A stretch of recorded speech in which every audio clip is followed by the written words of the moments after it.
What's up, guys? Welcome to Make It Yourself. Do you guys have this problem with your Christmas decorations? If you notice, Jack Skellington over here is super bright, lit up very nicely, and our Christmas penguin here is pretty darn dim. I mean, there are LEDs in it, but they're very dim. Well, did a little bit of research and found out there's a way to fix that, and we're gonna go ahead and jump right into that right now. As you saw, my penguin inflatable is much dimmer when it comes to the LEDs than my brand new Jack Skellington. So I'm going to fix that. Did a little bit of searching around and found what folks are using to repair these. And that is these strips of LEDs that you can buy on Amazon. I'm going to go ahead and link the description, put the link in the description below. But you get a pack of them. This was the smaller of them. This is a 60 LED pack. And these are 12 volt LEDs. So all you need to do is actually cut out just one of these strips, depending on how many you need. So since I have 2 LEDs to replace in my inflatable, I'm going to cut 2 of these out, and then you just wire them in. You're going to have to do a little bit of soldering, some heat shrink, so that way you're not exposing any wire out there, and you want to make it as tight as possible, because since these are outside, they're going to get wet. You don't want electricity to mix with the water, so important to do. So we're going to start by taking off the caps here, and these should just kind of come off. I'm going to rotate it back and forth here a little bit. Hopefully it won't be too stubborn. Oh, there we go. All right, so wasn't too bad. Just a little bit of twisting. It looks like there may have been a dash of glue or something in there to kind of keep it from just falling off. So like I said, we're going to hang on to this because we're going to reuse it. Okay, so I'm going to go ahead and cut off what I need from this. And like I said, so I'm going to use 2 to replace the 2 LEDs. So here's our first strip, and then our second strip. So I'm just cutting those off from the tail end, and then so I don't have to deal with the stickiness of the double-sided tape that's on there. I'm going to go ahead and just cut through the backing here. I want to make sure I'm careful here and not slice my finger.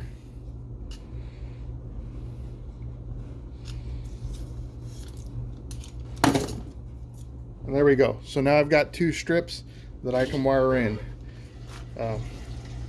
This end LED, so this was the one at the top of the penguin. Of course, it doesn't have anything there, so I'm just gonna heat shrink the end here so that way don't leave it exposed, but it'll essentially just wire in. So what I'll do is, as soon as I figure out my positive and negative here, I'm going to wire in the first one so we can do a side-by-side comparison of the LEDs, and we can see how much brighter this new little 3 strip here is going to be compared to the old weathered original LED. So I'm going to grab my multimeter. Let's figure out what's positive and what's negative on this thing. So I'm going to plug this in. We're going to lay it down. Like I said, there's 2 different wires here, so you can see there's the one with the gray dashes in it.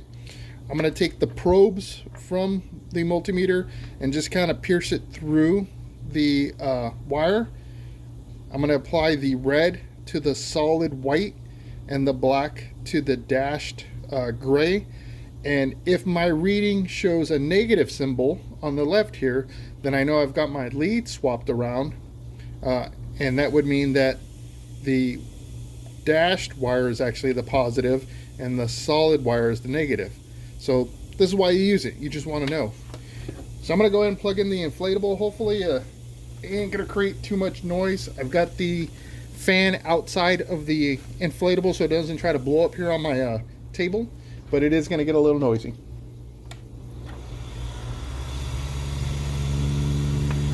All right, so here's the LED.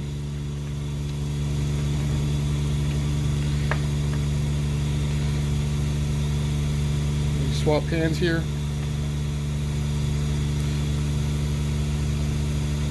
So I'm going to go ahead and put my negative probe inside, or poke the wire on the gray, and then the red on the solid.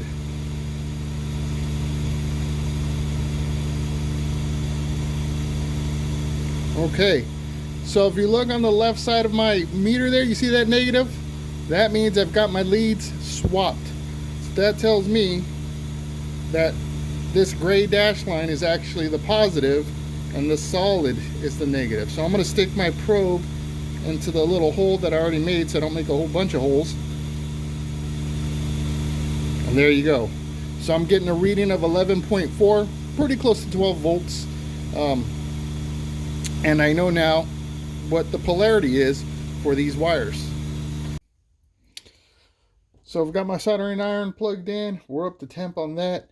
I'm going to go ahead and apply some flux paste onto my wires here, and then we'll solder them up here. Slide the heat shrink right up.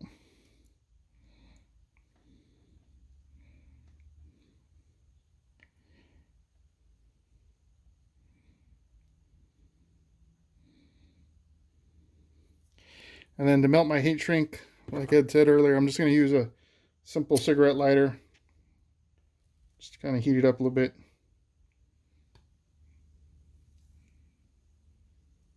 You don't want to sit too long on it because you'll melt that heat shrink.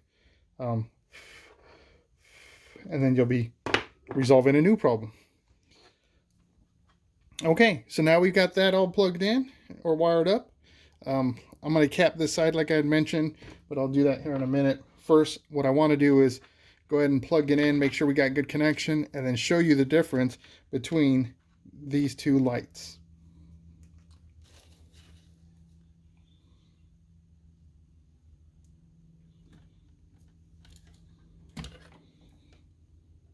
Grab that plug, let's put it in, and there we go. So you can see these are significantly brighter than this single LED, and again, this is much older too, probably, so that might be a reason behind it. But you can see it's all working just fine, and all I need to do now is replace this second LED with the new ones, glue on the little nub backing, and put it all back together.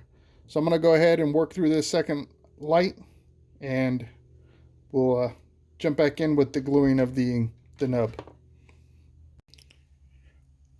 Got the wires all soldered up now, and I'm at the point where I want to put these old LEDs, glue them to the backside of the new LEDs, just so I can use the little nub here that allows it to hold in place.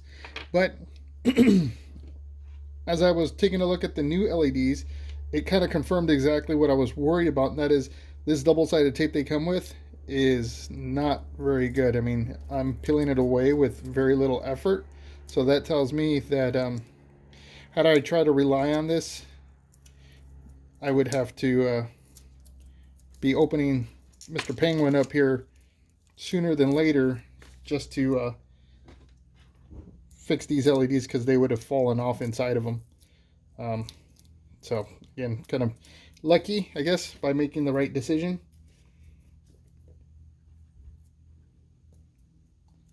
So once you get that surface cleared off, you're going to want to wipe it with a little bit of rubbing alcohol, and that way you clear it of any contaminants. That just will help with the hot glue sticking better and avoid you from having to do this all over again.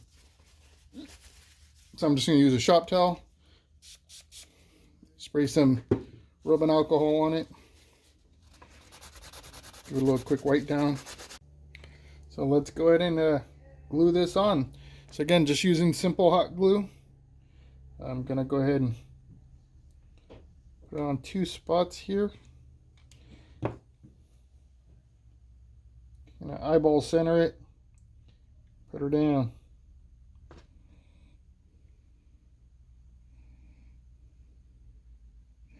I'm not worried about the glue too much as far as coming off, as long as the surfaces are clean, which I did with rubbing alcohol on both items. But these are LEDs, so they don't normally get hot like incandescent bulbs do. So I'm not really too worried. So I'll just give it a little wobble. And again, you know, the Penguin doesn't get handled often. It does deflate every night and, you know, inflates every morning. But again, that impact to it is minimal. So I'm not worried again about how much movement is going on with this.